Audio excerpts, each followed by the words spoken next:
നമ്മൾ ഡിസ്കസ് ചെയ്യാൻ പോകുന്നത് എഡ്രീനൽ ഗ്രന്ഥിയെക്കുറിച്ചാണ്. എന്താണ് എഡ്രീനൽ ഗ്രന്ഥി? അടിയന്തര ഘട്ടങ്ങളിൽ ശരീരത്തെ പ്രവർത്തന സജ്ജമാക്കുന്ന ഹോർമോണുകളെ ഉൽപ്പാദിപ്പിക്കുന്നത് എഡ്രീനൽ ഗ്രന്ഥിയാണ്. ഇവിടെ നോക്കിയേ, അഡ്രീനൽ ഗ്രന്ഥിയുടെ ഒരു പിക്ചർ കൊടുത്തിട്ടുണ്ടല്ലേ. വൃക്കയുടെ മുകളിലായിട്ട് ഒരു ട്രയാങ്കുലർ ഷേപ്പിൽ, ത്രികോണത്തിന്റെ ആകൃതിയിൽ ക്യാപ്പ് പോലെ ഇരിക്കുന്ന ഭാഗമാണ് അഡ്രീനൽ ഗ്രന്ഥി. അപ്പോൾ ഈ അഡ്രീനൽ ഗ്രന്ഥി എന്തിനു വേണ്ടിയിട്ടാണ് സഹായിക്കുന്നത്? അടിയന്തര ഘട്ടങ്ങളിൽ ശരീരത്തെ പ്രവർത്തന സജ്ജമാക്കാൻ സഹായിക്കുന്ന ഹോർമോണുകളെ ഉണ്ടാക്കുന്നു. അപ്പോൾ ഈ അഡ്രീനൽ ഗ്രന്ഥിക്ക് 2 പാർട്ടുകളുണ്ട്, 2 ഭാഗങ്ങളുണ്ട്. ഏതൊക്കെയാണ്? പുറം ഭാഗമായ കോർട്ടെക്സ്. കണ്ടോ, പുറം ഭാഗത്തെ എന്താ പറയുന്നത്? കോർട്ടെക്സ്. അതുപോലെ തന്നെ ഉൾഭാഗത്തെ നമ്മൾ മെഡുല എന്ന് പറയും. ഉൾഭാഗം എന്ന് പറയുന്നത് ഇതാണ്. ഉൾഭാഗത്തെ മെഡുല എന്ന് പറയുന്നു, പുറം ഭാഗത്തെ കോർട്ടെക്സ് എന്നും പറയുന്നു. അപ്പോൾ ഈ 2 ഭാഗങ്ങളിൽ നിന്നാണ് ഹോർമോണുകൾ ഉൽപ്പാദിപ്പിക്കപ്പെടുന്നത്. ആദ്യം നമുക്ക് കോർട്ടെക്സ് ഏതൊക്കെ ഹോർമോണുകളെയാണ് ഉൽപ്പാദിപ്പിക്കുന്നത് നോക്കാം. പുറം ഭാഗമായ കോർട്ടെക്സ് ഉൽപ്പാദിപ്പിക്കുന്ന ഹോർമോണാണ് കോർട്ടിസോൾ, ആൽഡോസ്റ്റിറോൺ, ലൈംഗിക ഹോർമോണുകൾ. കോർട്ടിസോൾ. എന്താണ് കോർട്ടിസോൾ? മാംസ്യം, കൊഴുപ്പ് എന്നിവയിൽ നിന്നുള്ള ഗ്ലൂക്കോസ് നിർമ്മാണം, പ്രതിരോധ കോശങ്ങളുടെ പ്രവർത്തനം മന്ദീഭവിപ്പിക്കൽ, ശരീരത്തിൽ വീക്കം, അലർജി എന്നിവ ഇല്ലാതാക്കൽ. അഡ്രീനൽ ഗ്രന്ഥിയുടെ പുറം ഭാഗത്തെ കോർട്ടെക്സ് എന്ന് പറയുന്നു. ഈ കോർട്ടെക്സ് ഉൽപ്പാദിപ്പിക്കുന്ന ഹോർമോണാണ് കോർട്ടിസോൾ. കോർട്ടിസോൾ എന്തിനാണ് സഹായിക്കുന്നത്? മാംസ്യം എന്ന് പറഞ്ഞാൽ പ്രോട്ടീനാണ്, കൊഴുപ്പ്, ഫാറ്റ് എന്നിവയിൽ നിന്നുള്ള ഗ്ലൂക്കോസ് നിർമ്മാണം. സാധാരണ ഗ്ലൂക്കോസ് നിർമ്മിക്കുന്നത് കാർബോഹൈഡ്രേറ്റ്സിൽ നിന്നാണ്, നമുക്കറിയാം അല്ലെ. കാർബോഹൈഡ്രേറ്റ്സ് എന്ന് വെച്ചാൽ ഈ അന്നജം, ധാന്യകം, ഇതിൽ നിന്നൊക്കെ ഗ്ലൂക്കോസ് നിർമ്മിക്കാറുണ്ട്. കാർബോഹൈഡ്രേറ്റ്സിന്റെ, ധാന്യകത്തിന്റെ അഭാവത്തില് ഗ്ലൂക്കോസ് നിർമ്മിക്കണ്ടേ? ആ സമയത്ത് പ്രോട്ടീനിൽ നിന്നും ഫാറ്റിൽ നിന്നും ഗ്ലൂക്കോസ് നിർമ്മിക്കുന്ന ഹോർമോണാണ് കോർട്ടിസോൾ. പ്രതിരോധ കോശങ്ങളുടെ പ്രവർത്തനം മന്ദീഭവിപ്പിക്കൽ. നമ്മുടെ പ്രതിരോധ കോശങ്ങൾ എന്താണ് ചെയ്യുന്നത്? നമ്മുടെ ബോഡിയിലേക്ക് എന്തെങ്കിലും ഒരു പുതിയ സാധനങ്ങൾ അകത്തേക്ക് കടന്നാൽ ഉടനെ തന്നെ എന്ത് ചെയ്യും? അത് പ്രവർത്തിക്കും. തുമ്മലും അലർജിയൊക്കെ വരാറുണ്ട് പുതിയ പുതിയ സാധനങ്ങൾ അകത്തേക്ക് വരുമ്പോൾ. ഇപ്പോഴും ഇങ്ങനെ എന്തെങ്കിലുമൊക്കെ സാധനങ്ങൾ ശരീരത്തിൽ കയറുമ്പോൾ പ്രതിരോധ കോശങ്ങൾ പ്രവർത്തിച്ചുകൊണ്ടിരുന്നാൽ നമുക്ക് ഇപ്പോഴും തുമ്മലൊക്കെ ആയിരിക്കും അല്ലെ. അതുകൊണ്ട് പ്രതിരോധ കോശങ്ങളുടെ പ്രവർത്തനം ഒന്ന് മന്ദീഭവിപ്പിക്കണം ആ സമയത്ത്. അങ്ങനെ മന്ദീഭവിപ്പിക്കുന്നത് കോർട്ടിസോൾ ആണ്. പിന്നെന്താണ്? ശരീരത്തിൽ വീക്കം, അലർജി എന്നിവ ഇല്ലാതാക്കുന്നു. അതുകൊണ്ട് തന്നെ കോർട്ടിസോളിനെ ഒരു ആന്റി ഇൻഫ്ലമേറ്ററി ഹോർമോൺ എന്നും പറയാറുണ്ട്. അതായത് നമ്മുടെ ബോഡിയിൽ എന്തെങ്കിലും ഒരു ഇൻഫെക്ഷൻ ഉണ്ടായാൽ അതിനെ സപ്രസ് ചെയ്യുന്ന അല്ലെങ്കിൽ കുറയ്ക്കുന്ന ആളാണ് കോർട്ടിസോൾ. അതുകൊണ്ട് തന്നെ കോർട്ടിസോളിനെ നമ്മൾ ആന്റി ഇൻഫ്ലമേറ്ററി ഹോർമോൺ എന്നും പറയാറുണ്ട്. അതുപോലെ തന്നെ കോർട്ടിസോൾ വേറൊരു കാര്യം കൂടെ ചെയ്യുന്നുണ്ട്.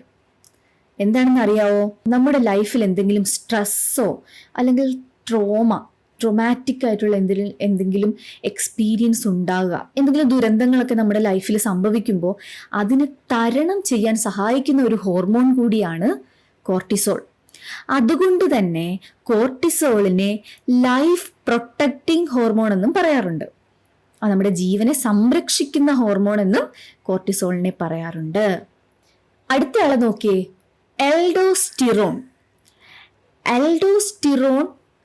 വൃക്കയിൽ പ്രവർത്തിച്ച് ശരീരത്തിലെ ലവണജല സന്തുലിതാവസ്ഥ നിലനിർത്തുന്നു, രക്തസമ്മർദ്ദം ക്രമീകരിക്കുന്നു. അപ്പോൾ ആൽഡോസ്റ്റിറോണിന്റെ ധർമ്മം എന്താണ്? വൃക്ക എന്തിനാണ് സഹായിക്കുന്നത്? രക്തത്തിനെ അരിച്ച് ശുദ്ധീകരിക്കുകയാണ് ചെയ്യുന്നത് അല്ലേ. അപ്പോൾ ഈ വൃക്കയിൽ പ്രവർത്തിച്ച് ശരീരത്തിലെ ലവണ ജല സന്തുലിതാവസ്ഥ നിലനിർത്തുന്നു. വൃക്ക രക്തത്തെ ശുദ്ധീകരിച്ചിട്ട് മാലിന്യങ്ങളെല്ലാം മൂത്രമായിട്ടൊക്കെ പുറന്തള്ളുന്നുണ്ട്. അപ്പോൾ നമ്മുടെ ശരീരത്തിൽ എത്രത്തോളം വെള്ളം വേണം, എത്രത്തോളം ലവണം വേണം, ഇതിനൊരു തോതുണ്ട്. അത് നിലനിർത്തുന്നതിന് സഹായിക്കുന്നതാണ് എൽഡോസ്റ്റിറോൺ. ലവണം എന്ന് പറയുമ്പോൾ എന്താണ്? സോഡിയം, പൊട്ടാസ്യം, ക്ലോറിൻ ഇങ്ങനെയുള്ള ലവണങ്ങൾ. ഈ എൽഡോസ്റ്റിറോണിന് സോഡിയത്തെ വലിയ ഇഷ്ടമാണ്. അതുകൊണ്ട് തന്നെ സോഡിയത്തിന്റെ പുനരാഗീരണത്തിനൊക്കെ സഹായിക്കുന്നു, ജലത്തിന്റെ പുനരാഗീരണത്തിന് സഹായിക്കുന്നു, ക്ലോറിന്റെ പുനരാഗീരണത്തിനൊക്കെ സഹായിക്കുന്നു. പക്ഷെ പൊട്ടാസ്യത്തെ വലിയ ഇഷ്ടമല്ല.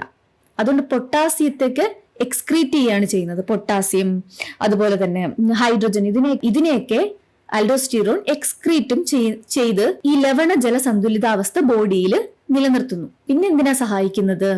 രക്തസമ്മർദ്ദം ക്രമീകരിക്കുന്നു. രക്തസമ്മർദ്ദം എപ്പോഴും ലവണമായിട്ട് ബന്ധപ്പെട്ട് കിടക്കുന്ന ആളാണ്. ലവണത്തിന്റെ സന്തുലിതാവസ്ഥ നിലനിർത്തുമ്പോൾ തന്നെ രക്തസമ്മർദ്ദത്തെ കൂടെ ക്രമീകരിക്കുന്നത് ആരാണ്? എൽഡോസ്റ്റിറോൺ ആണ്. അടുത്ത ഹോർമോണുകൾ എന്താണ്? ലൈംഗിക ഹോർമോണുകൾ. ലൈംഗിക വളർച്ചയെയും ധർമ്മങ്ങളെയും നിയന്ത്രിക്കുന്നതിന് വേണ്ടിയിട്ടുള്ള ലൈംഗിക ഹോർമോണുകളെയും പ്രൊഡ്യൂസ് ചെയ്യുന്നുണ്ട് അഡ്രീനൽ ഗ്രന്ഥി. പക്ഷേ നമുക്കറിയാം, നമ്മുടെ ബോഡിയിൽ ലൈംഗിക ഹോർമോണുകളെ ഉൽപ്പാദിപ്പിക്കുന്നതിന് വേണ്ടിയിട്ട് പ്രത്യേകം ഗ്ലാൻസുകളുണ്ട്. പുരുഷന്മാരിലാണെങ്കിൽ വൃഷണങ്ങളുണ്ട്, സ്ത്രീകളിലാണെങ്കിൽ അണ്ഡാശയങ്ങളുണ്ട്. ആ അന്തസ്രാവി ഗ്രന്ഥികളിൽ നിന്ന് ലൈംഗിക ഹോർമോണുകൾ മെയിനായിട്ട് ഉണ്ടാകുന്നുണ്ട്.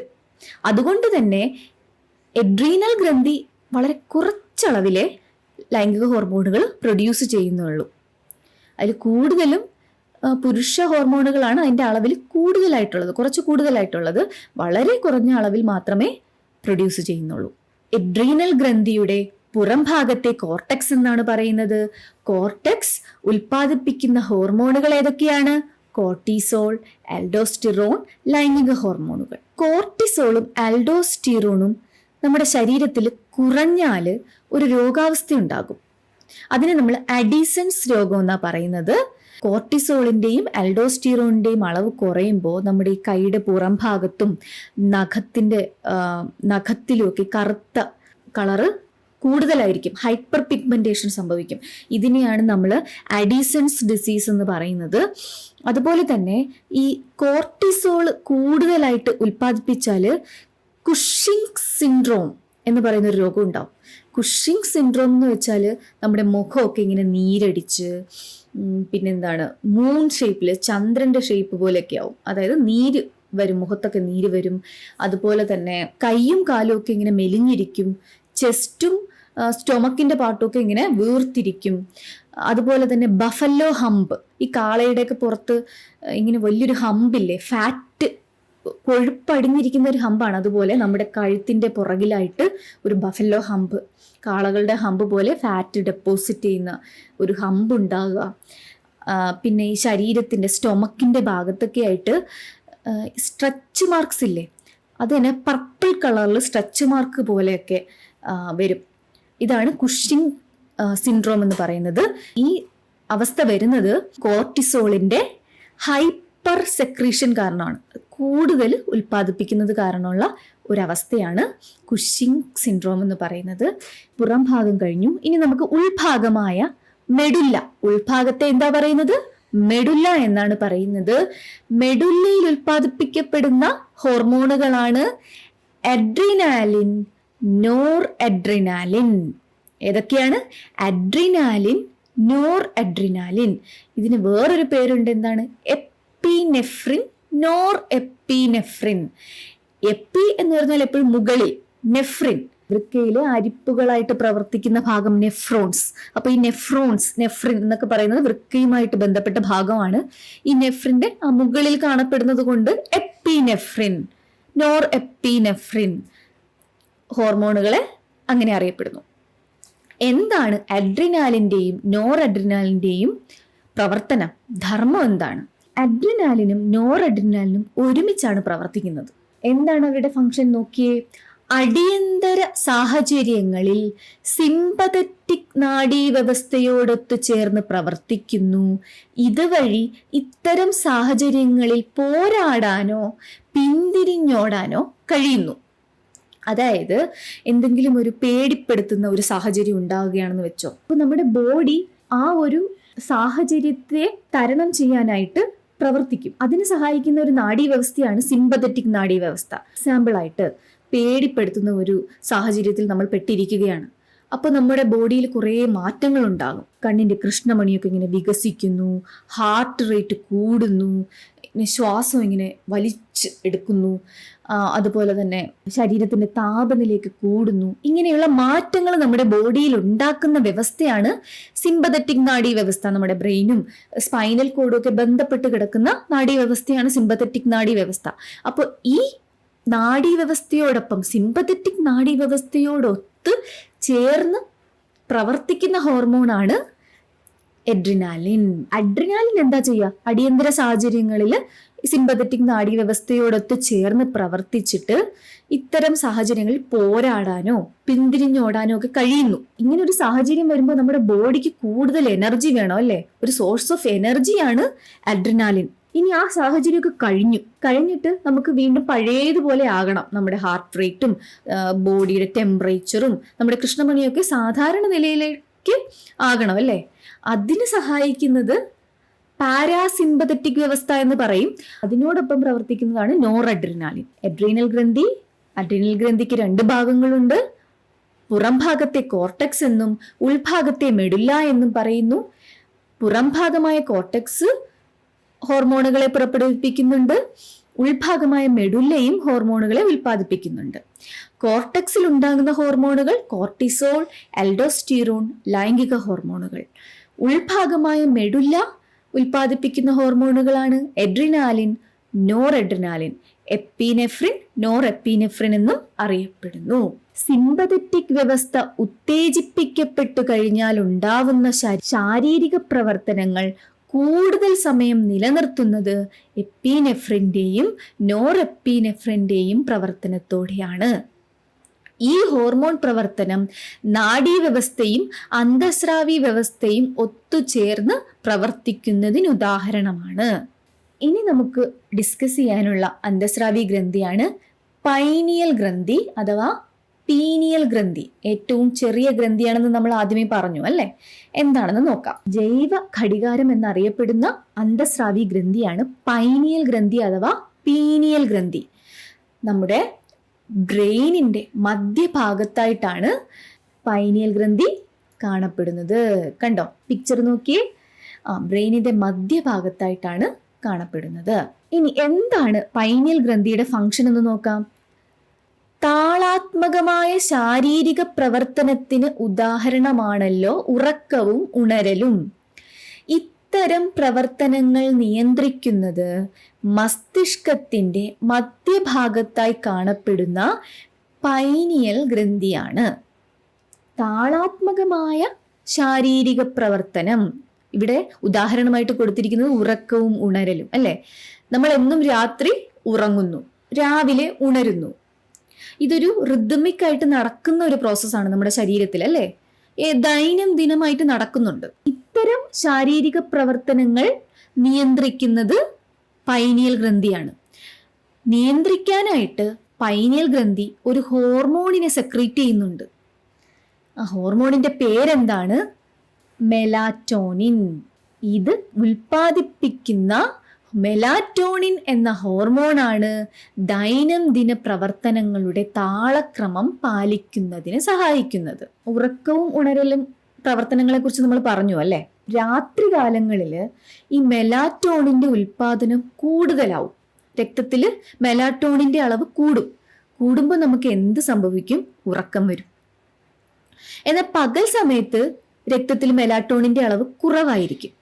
ആ സമയത്ത് ഉറക്കമൊക്കെ പോയിട്ട് നമ്മൾ ഫ്രഷ് ആയിട്ട് ആ കാര്യങ്ങളൊക്കെ ചെയ്യും. അപ്പോൾ നമ്മുടെ ഒരു ദൈനംദിന പ്രവർത്തനം അത് നിയന്ത്രിക്കുന്നത് ആരാണ്?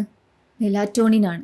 അതുകൊണ്ട് തന്നെ ബയോളജിക്കൽ ക്ലോക്ക്, ജൈവ ഘടികാരം എന്നാണ് മെലാറ്റോണിൻ ഹോർമോൺ അറിയപ്പെടുന്നത്. ഇനി മെലാറ്റോണിൻ ഹോർമോണിന്റെ വേറൊരു ഫംഗ്ഷൻ എന്താണ്? കൃത്യമായ പ്രജനന കാലഘട്ടമുള്ള ജീവികളിൽ ലൈംഗിക പ്രവർത്തനങ്ങൾ നിയന്ത്രിക്കുന്നതും ഈ ഹോർമോണാണ്. കൃത്യമായ പ്രജനന കാലഘട്ടമുള്ള ജീവികൾ എന്ന് വെച്ചാൽ എന്താണ്? മനുഷ്യനല്ല, ഡോഗ്സും ക്യാറ്റ്സും പശുവും ഒക്കെ ചില സീസൺസിൽ മാത്രമേ അവർ സെക്ഷുവലി ആക്റ്റീവ് ആയിരിക്കുള്ളൂ. ഹീറ്റിംഗ് പീരീഡ് എന്ന് പറയും അല്ലേ?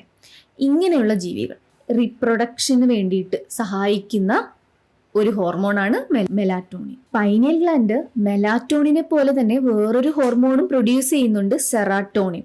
ഇനി നമുക്ക് കുറച്ച് ക്വസ്റ്റ്യൻസ് നോക്കിയാലോ. അടിയന്തര ഹോർമോൺ എന്നറിയപ്പെടുന്നത്, അടിയന്തര ഹോർമോൺ എന്നറിയപ്പെടുന്നത് തൈമോസിൻ, എപ്പിനെഫ്രിൻ, ആൽഡോസ്റ്റിറോൺ, കോർട്ടിസോൾ. അടിയന്തര ഹോർമോൺ എന്നറിയപ്പെടുന്നത് എപ്പിനെഫ്രിൻ അഥവാ അഡ്രിനാലിൻ. താഴെ പറയുന്ന പ്രസ്താവനകളിൽ ശരിയായത്. അഡ്രിനാലിന്റെ ഉൾഭാഗത്തെ കോർട്ടെക്സ് എന്ന് പറയുന്നു.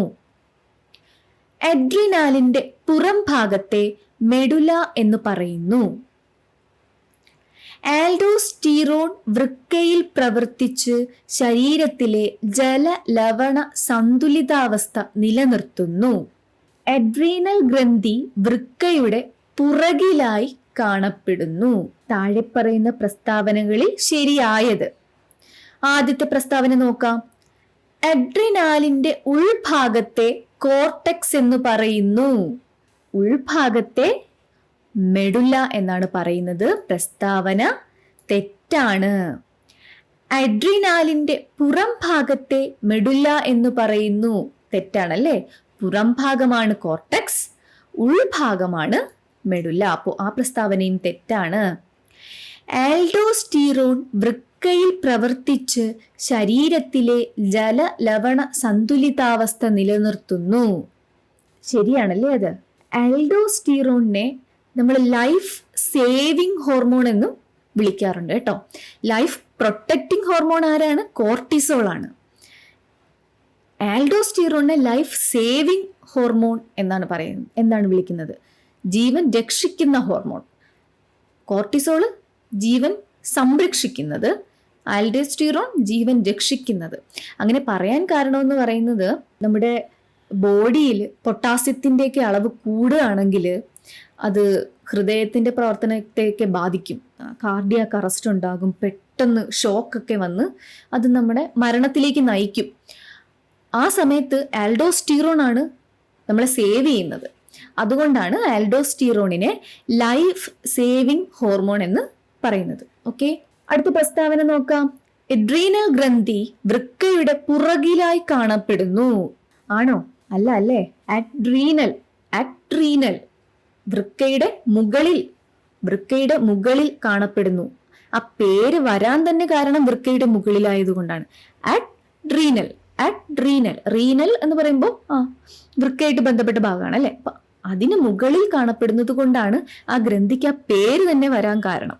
അഡ്രീനൽ ഗ്രന്ഥി വൃക്കയുടെ പുറകിലായി കാണപ്പെടുന്നു എന്ന് പറയുന്നത് തെറ്റാണ്, തീർച്ചയായും തെറ്റാണ്. അപ്പൊ ഇവിടുത്തെ ശരിയായ പ്രസ്താവന ഏതാണ്? ആൽഡോസ്റ്റീറോൺ വൃക്കയിൽ പ്രവർത്തിച്ച് ശരീരത്തിലെ ജല ലവണ സന്തുലിതാവസ്ഥ നിലനിർത്തുന്നു. പീനിയൽ ഗ്രന്ഥി ഉൽപ്പാദിപ്പിക്കുന്ന hormone oestrogen, aldosterone, melatonin, oxytocin. Pineal ഗ്രന്ഥി ഉൽപ്പാദിപ്പിക്കുന്ന ഹോർമോൺ മെലാറ്റോണിൻ. താഴെ പറയുന്ന പ്രസ്താവനകൾ ഏത് ഗ്രന്ഥിയുമായി ബന്ധപ്പെട്ടിരിക്കുന്നു? 1. ദൈനംദിന പ്രവർത്തനങ്ങളുടെ താളക്രമം പാലിക്കുന്നു. 2. കൃത്യമായി പ്രജനന കാലഘട്ടമുള്ള ജീവികളിൽ ലൈംഗിക പ്രവർത്തനങ്ങളെ നിയന്ത്രിക്കുന്നു. ഇൻസുലിൻ, അഡ്രീനൽ ഗ്രന്ഥി, പീനിയൽ ഗ്രന്ഥി, കോർട്ടിസോൾ. ദൈനംദിന പ്രവർത്തനങ്ങളുടെ താളക്രമം പാലിക്കുന്നതും കൃത്യമായി പ്രജനന കാലഘട്ടമുള്ള ജീവികളിൽ ലൈംഗിക പ്രവർത്തനങ്ങളെ നിയന്ത്രിക്കുന്നതും നമുക്കറിയാം പീനിയൽ ഗ്രന്ഥി. Okay, thank you.